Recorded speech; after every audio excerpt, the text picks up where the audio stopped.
100 lang to, no? Na gantong edition, dilaw. 100 lang ang nirelease na ito, no? Release. Pero marami yung ibang barrier, mas marami yung pula. Nakikita ko. So, meron din kaming grupo na ito. Napasali na rin ako. Ayan, no? So, pasilip ako ng konti kung gaano siya ka-aggressive. So, sige mga boss. Nasa third gear ako. Ayan. Third gear. So, yung third gear na ito mga boss, kayang pumalo ng 116 km per hour. Third gear. Ayan o, so not bad.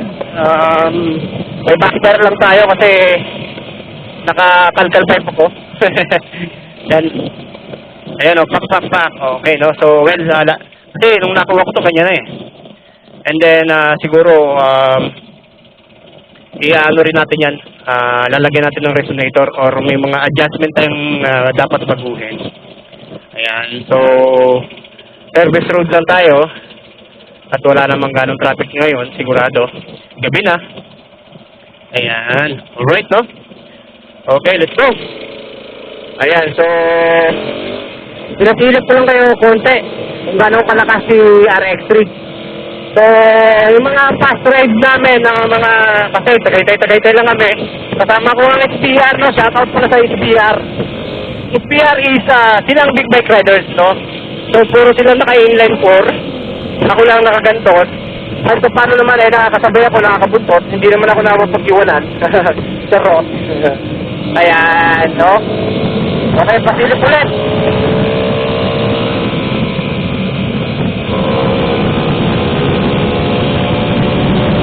Oh, di ba?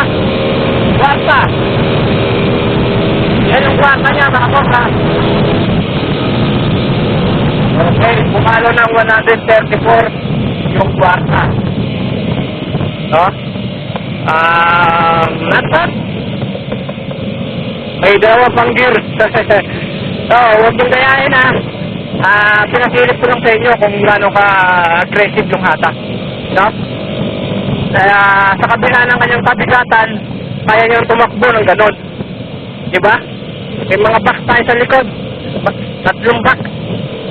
So, mabigat-bigat kasama yung kanyang bracket. Siguro, nasa mga 10 kilo siguro, mahigit. Yung ating mga box. Ayan. And then, ayun lang masasabi ko dito kay RX3. Talagang, wabe. And then, napaka-smooth naman ng kanyang takbo, napakagandang dalhin, napakalambot, napakagaan, lalong-lalo na sa mga lubak-lubak.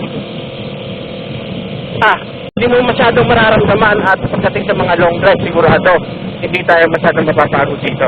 At pagdating naman sa kanyang fuel capacity, meron na itong 16 liter. So, imagine, 16 liter, napakalayo na ng mararating doon. At ang kanyang gas consumption o yung kilometer per liter ay kayang pumalo ng 30 to 35 kilometer per liter. Not bad. No? Kasi ano naman siya, current pipe naman siya.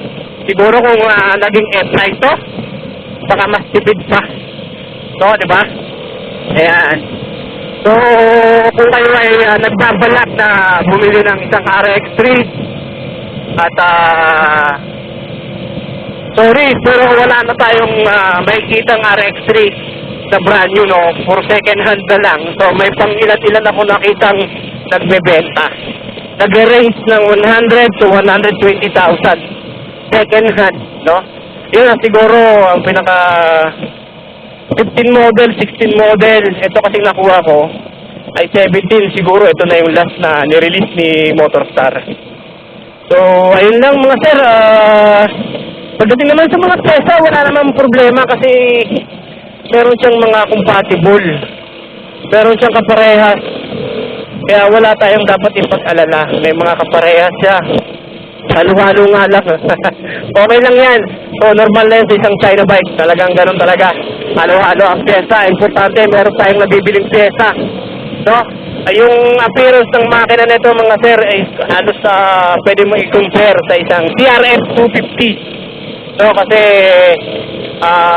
yung makina niya parang naka-design sa mga pang-off-road, no? Mga pang-off-road pahakyatan kasi ito nga, adventure bike nga, talagang pang-off-road. No, di ba? So, ayun lang, lagi po tayo mag-iingat. Kung meron akong naibigay sa inyo na konting kwentuhan, no? Tungkol dito sa ating bagong adventure bike. So, kamukha pala ito ni, kamukha ni GS 310. Kamukha rin siya ni Venturi 500. Ganun ang kanyang looks, no? Para siyang BMW, ganun.